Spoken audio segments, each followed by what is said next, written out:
ओम शांति, ओम शांति, ओम शांति। मु आज ज्ञान आसवा पर किसी अनुभव शुणा जाऊँगी। मोर ना हूँ ब्रह्मा कुमार नागेश्वर भाई। 1982 जानुआरी 4 तारिख मु बाबांकर परिचय पाइली एवं कोर्स आरंभ कली। दीर्घ 40 वर्षर अभिज्ञता मु किसी अभिज्ञता शुणा जाऊँगी। मु ब्रह्मपुर बड़ौदार सेवा केन्द्र ज्ञान प्राप्त करिछि। से समय रे आमे मधुबन जीवाकू सुजोग मिलला ज्ञान प्राप्त करिवार। से समय रे गोटे नियम थिला जे वर्षे ज्ञान।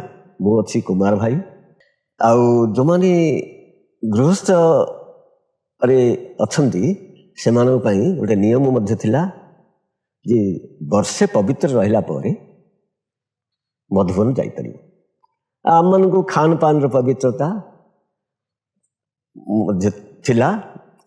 आउ कुमार भाई से समय रे मधुबन गली। एबे बाबा वरदान एकाठी दउछंती। से समय रे इंडिविजुअल माने व्यक्तिगत भाव रे वरदान दउथिले आ व्यक्तिगत भाव रे टोली दउथिले। प्रथम थर मधुबन रे बाबा मते वरदान देले, बच्चे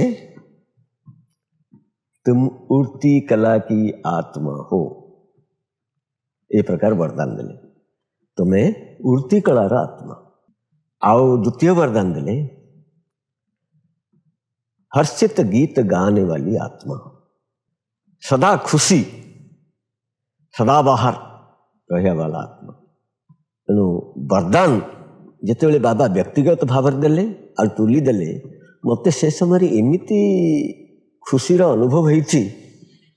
से समय से अनुभव ही अनुभव करिपारियो, किंतु वर्णना करी अन्य को अनुभव करवाटा से प्रकार हो पारियोनी। किंतु निजे अनुभव जिते करिपारुछे सेटा ही श्रेष्ठ अनुभव। द्वितीय थर मधुबन गली। द्वितीय थर रे मो माँ मध्य चलुथिले आ मु मध्य ज्ञान रे चलुथिली। माँ और मु दिजन को जिते एकाठे बाबा सहित मिसिलु, दुई जन को बाबा वरदान देले, लौकिक और अलौकिक को समान भाव में देखने वाली आत्मा। अर्थात लौकिक जीवन और पारलौकिक जीवन बैलेंस रखिक चलवा वाला आत्मा। तृतीय जिते आम मधुबन गलु, बाबा वरदान देले, तुम हो शक्तिशाली आत्मा, शक्तियों की किरणें चारों तरफ फैलाने वाली आत्मा। शक्तियों की किरणें द्वारा सारा संसार को परिवर्तन करो, सारा संसार वातावरण शक्तिशाली बनाओ। तुम हो सदा शक्तिशाली और सामर्थ्य आत्मा। मु लौकिक मध्य स्थूल मध्य बाबा ठारू प्राप्ति कली। चाकरी क्षेत्र में मध्य मोर सबू जिनस सफलता प्राप्त होता। केबे मत केबे असुविधा सृष्टि होनी। आ जेते असुविधा जदियो आसे से असुविधा जाक मोर सुविधार परिपूर्ण हो जाउथला। सबू असुविधा समाधान हो जाउथला। आ कौन सी समस्या पाई मुंड खर्च करियो पड़ुथला। अर्थात कौन सी बोझ मते फील होउथला। मो जीवन रे बहुत खुशी जीवन बीती। आ चतुर्थ तर बाबा वरदान देले, तुम हो पुण्यात्मा, पुण्य कर्म करने वाले पुण्य आत्मा हो। पुण्य की पूंजी जमा करते रहो। एमिति भरपूर कर देले जद्वारा कि से पुण्य बल पुण्यर खाता जमा है और दुआर खाता जमा है। ଦୁଆଁ ଖାତା ବାବା କହୁଛନ୍ତି ନା, ତିନିଟା ଖାତା, ଦୁଆଁ କି ଖାତା, ପୁଣ୍ୟ କା ଖାତା ଆଉ ପୁରୁଷାର୍ଥର ପ୍ରାଲବ୍ଧର ଖାତା। ତିନିଟା ଖାତା ଆମେ କେମିତି ଜମା କରିବା ସେଇ ଜିନିଷର ବାବା ଅନୁଭବ କରାଇଦେଲେ। ଲୌକିକ ପରିବାର ଆଉ ଅଲୌକିକ ପରିବାରକୁ ମୁଁ ସମାନ ଭାବରେ ଦେଖି ଆସିଛି, ଦେଖି ଆସୁଛି। ଆଉ ଲୌକିକ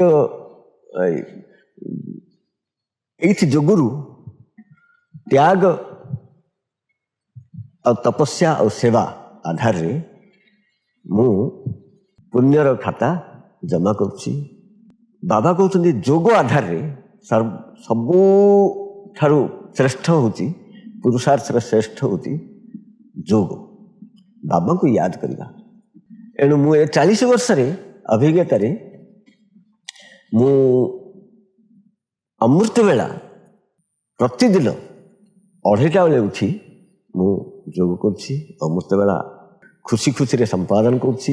ଆଉ ତାର ଫଳ ମଧ୍ୟ ମୁଁ ଦିନଚର୍ଯ୍ୟାରେ ପାଇଯାଉଛି। ଏଣୁ ଦିନଯାକ ମୋତେ ସବୁବେଳେ ଖୁସିର ଅନୁଭବ ହେଉଛି। ପଞ୍ଚମ ଥର ଯେତେବେଳେ ମଧୁବନ ଗଲି, ବାବା ମୋତେ ଖୁସିର ବରଦାନ ଦେଇଦେଲେ। खुश नसीब आत्मा हो,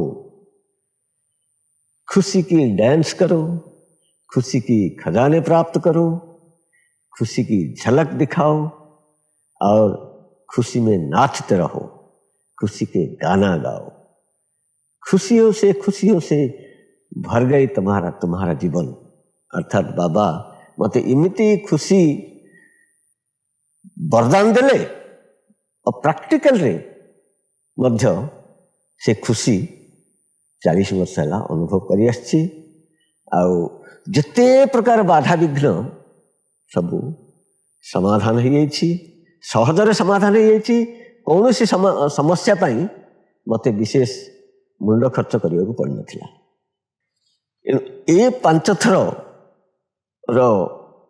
व्यक्तिगत मुलाकात बाबा सहित है, जोटा कि कल्परे अगणित प्राप्ति। आउ कल्परे ये 5 थर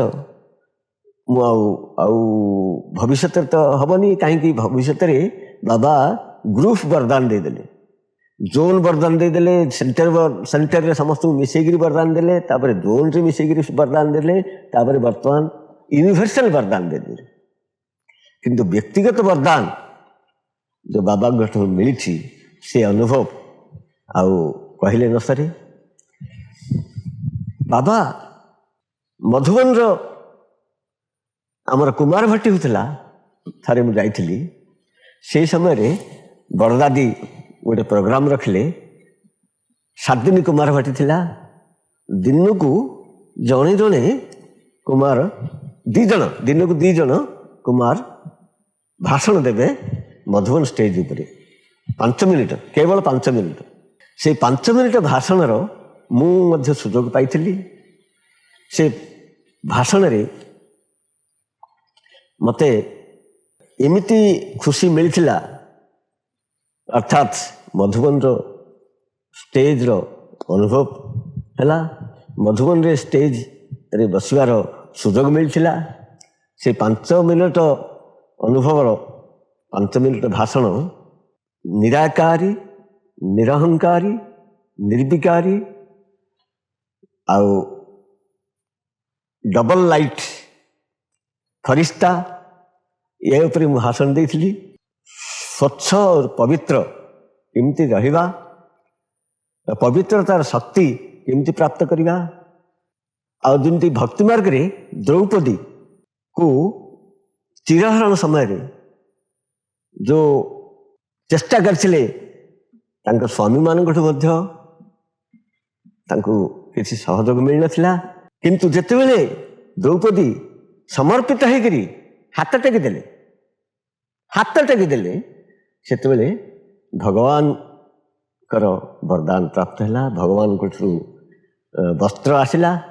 तार उदाहरण देवार अर्थ होची आमे मध्य जेतेबेले बाबांग पाखरे समर्पित हो जिबा सेतेबेले आम मानकु सब किछि प्राप्त हो जिवो।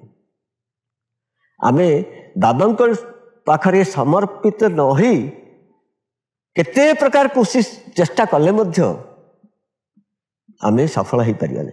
किंतु जिते बाबा पाखरे समर्पित हो जावा, द्रौपदी जो हाथ टेकीदेला जमी लुगा आसला सेमती आमे जो समर्पित हो जावा से आमे सबकिछि प्राप्त करि परिबा, सहज प्राप्ति। अच्छा, ओम शांति।